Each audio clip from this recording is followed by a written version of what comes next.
Your average man in the street probably may not know who George Martin is. I knew he was one of the greatest, if not the greatest producer in the world. George Martin is really the ultimate guy behind the guys. You know, he had a great musical ear all the time, and he found all these other writers, and he'd bring songs in, and we could say, no, we want to do Lennon and McCartney. But every one he brought in was a hit for other people. How do you do what you do to me? He produced Jerry and the Pacemakers and Rolf Harris. He recorded Matt Monroe. From Russia with love. I had every faith in George Martin. What's it all about? If I had a third arm, he was that third arm. I thought I knew most of what he did, but I just keep being thrown wobblies. You know, Billy J. Kramer and the Dakotas. The list is endless. But very much before he went into pop music, he was big into comedy records. George saw that there was a crossover between comedy and disc. Sound was so important to George. He must have been looking for something new that can be created orally, that doesn't, you know, the performers are all great, they can do their stuff. What can he add to it? It has been a hard day's night.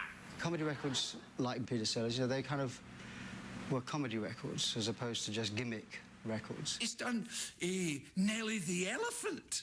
Nelly the Elephant went and packed the trunk and said goodbye to the... And from that to picture yourself in a boat on a river. I mean, that's incredible.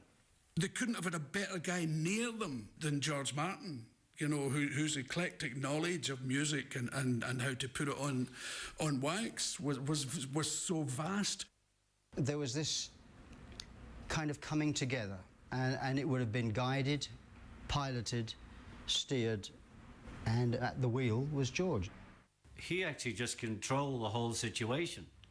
So he was the man between the band and the tape. He was always wanting to explore into trumpets and orchestras. Nobody had done that before. Oh, on the strings, and just, oh yes, that's A. You know, he could write it down. To take some acid vision and turn it into actual score, you know, that takes real talent. Oh, can't we plug in there? And I say, oh, let me think. I'll go, and he'd go away and do it. And then we'd plug in, make that noise, and George would get it down. You know, when I listen to the Beatles records now, yesterday, tomorrow, I will be listening to those records, and I am amazed at just how great they sound. The backwards vocals, the backwards guitar, the slowing stuff down. That kind of stuff had never been done before. You're the performer. He's the one in the dark behind the big window. You know, you're the one in the light with the microphone. And so he can work with virtually anybody. Oh, sweet, sweet Chimbley. It was a lovely experience working with him because I knew he was a very competent man. His approach on doing something is well thought out. I don't think he does things by chance.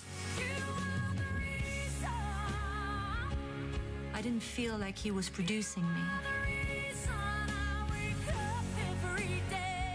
First, he did an amazing job, and I don't ever think it can get any better than that. I was just overwhelmed. His extraordinary depth of knowledge, and just the man for the job, you know. Just a charming gentleman with a whole lot of talent. George Martin is so important to me that I spend about 3 hours every day thinking about where we can find the next one. He really knows his stuff. He's really musical, and he's a beautiful human being. Si te pasaste los 80 haciendo Ladies and gentlemen, Sir George Martin, welcome him to honorary membership of the UK Hall of Fame.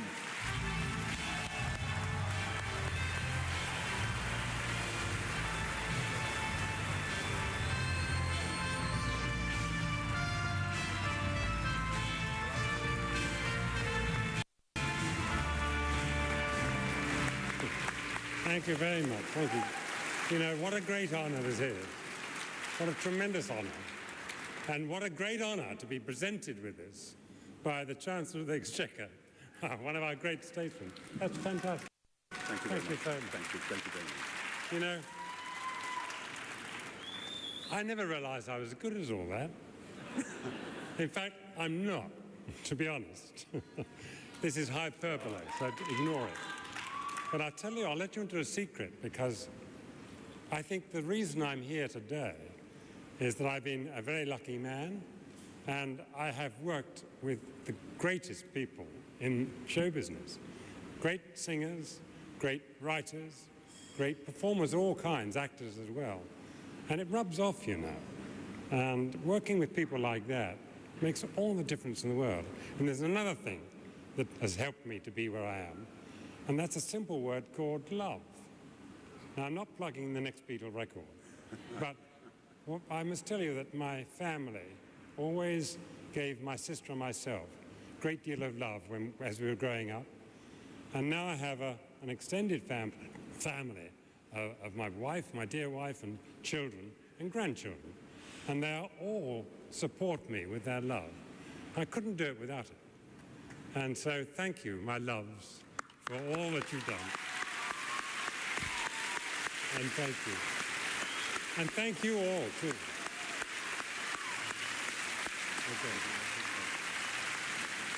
Okay. Congratulations to Sir George and all of tonight's inductees in the UK Music Hall of Fame.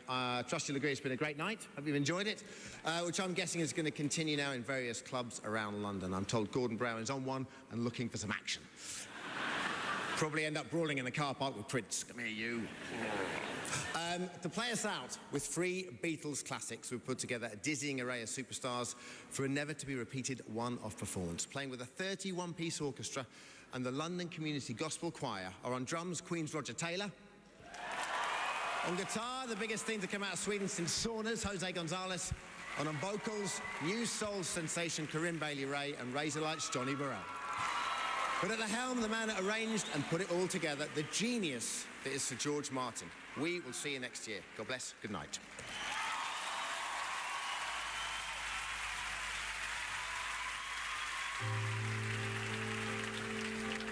Once there was a way to get back homeward.